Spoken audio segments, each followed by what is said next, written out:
Hi, it's Rebecca. Today was an interesting one. The Facebook memories reminded me that 14 years ago today, I got the call. The dreaded call that no one ever really wants to get. And that is that my dad had been in a serious car accident and that he was in critical condition. And that's all I knew. And I remember coordinating and making arrangements so that I could make sure the kids were taken care of. And I drove north to my hometown and along the way got a couple of different updates. And I just remember there was so much green because it was St. Patrick's Day. And we had just celebrated a bunch of things because my youngest was in Irish dancing. And so there were just all these green themes and St. Patrick's Day parties happening along the way of my drive. And I'm not sure where to even begin as far as describing my dad. He was such an incredible man. His name was Brian with a Y. And, um, from my earliest memories, I loved being his shadow, especially at work. Muffin Break is the business that he ran at the time. And my mom did the books behind the scenes. My dad ran the kitchen and the front. And I wanted to work with the cash register. That was like the dream. Um, I think I was maybe 8 or 9 years old when he let me start washing dishes and wiping down tables.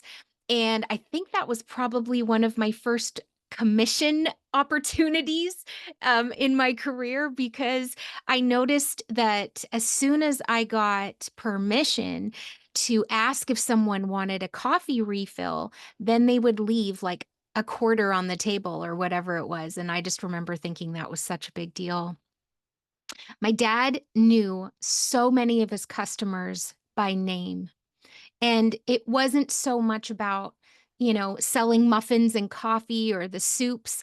It was about the people. And so without realizing it, I witnessed for years what marketplace ministry looked like through muffins and coffee because of my mom and dad. Fast forward, then I have a memory of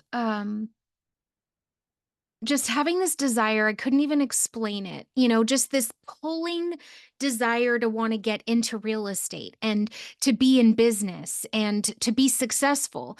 And I really resisted it for a long time because I loved the security of if I show up at a job and work, I get paid. Whereas the, commission real estate side of the business is very entrepreneurial, very up and down and unexpected and there's no guarantee. And so I really did kind of have this thing where I wanted to get into real estate, but I didn't, but I did. And I ended up getting a micro loan from my parents. They invested in me for that initial course that I ended up taking to get my real estate license in the state of Washington. And on one visit, I remember in particular, I have the picture. My dad was sitting in this chair and we were just talking and I was sharing some of my dreams and some of the pictures and kind of the snapshots and images of things that I'd felt the Lord had put on my heart.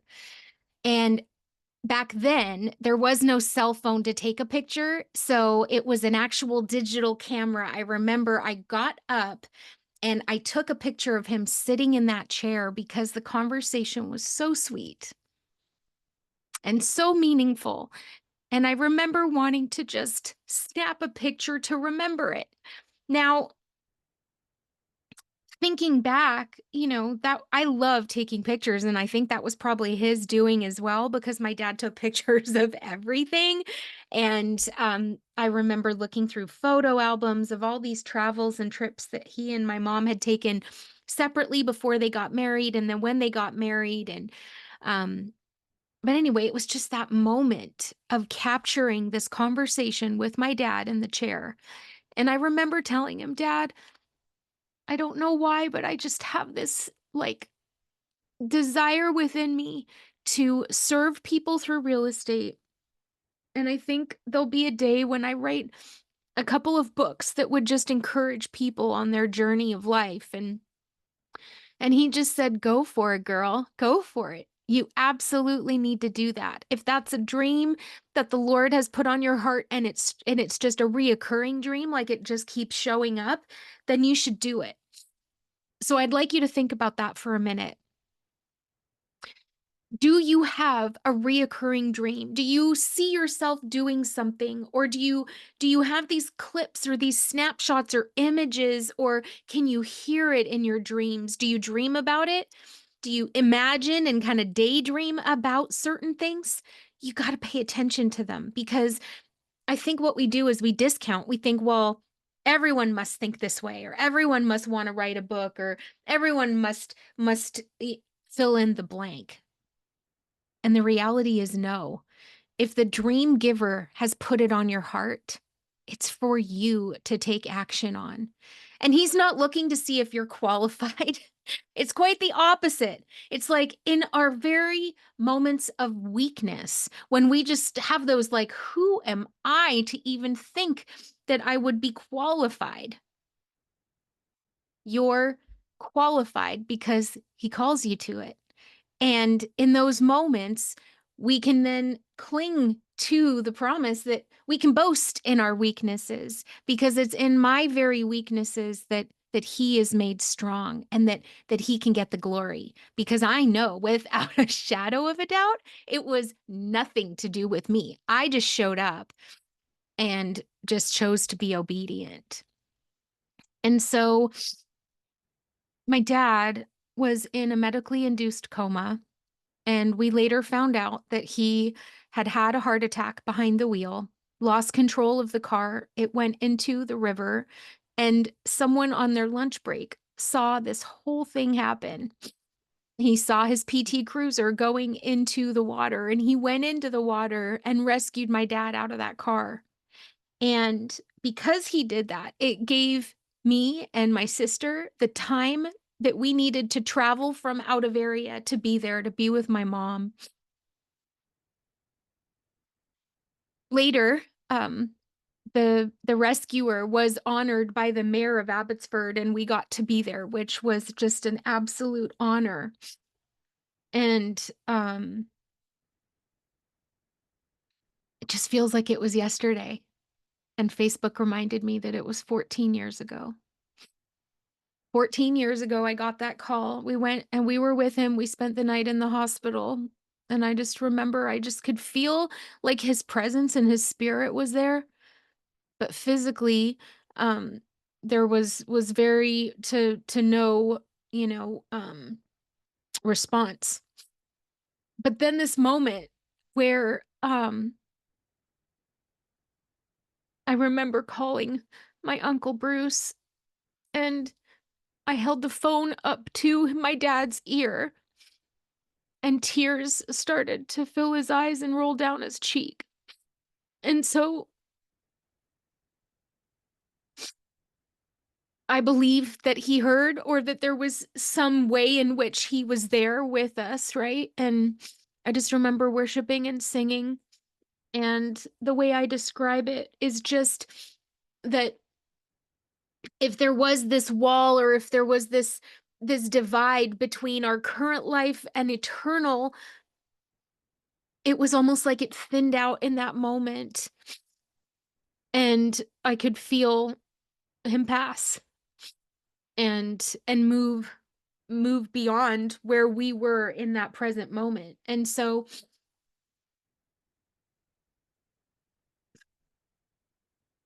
I'm grateful that that gentleman rescued my dad and gave us the gift of time to be with him before he passed away.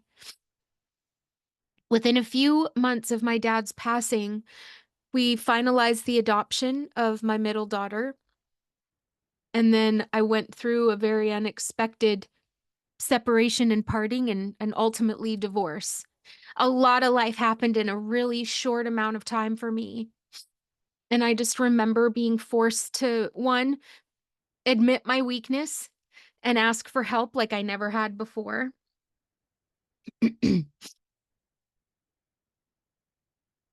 To reevaluate everything, how I was living, how I was spending money, how I was making money. And, you know, as I look back, it ended up being one of the greatest resets of my entire life. And if you want to hear more about that reset story, um, you can check that out. I'll drop the link. But ultimately, when the reminder came today that it was 14 years ago, I just thought, wow, it's so crazy how time flies, isn't it?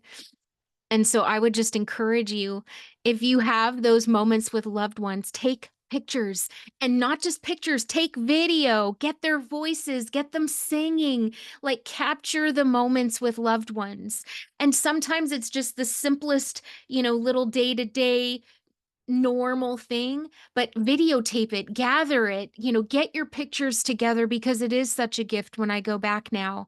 I wish I had more voice recording and video of him. His laugh. I so miss him. He was one of my biggest cheerleaders. We talked multiple times a week. It was such a great loss to lose him at such a young age. He was in his early 60s. And I think about other people that have had the blessing and the gift of having their parents in their 80s, 90s, and into their hundreds. What a gift it is. Don't take it for granted.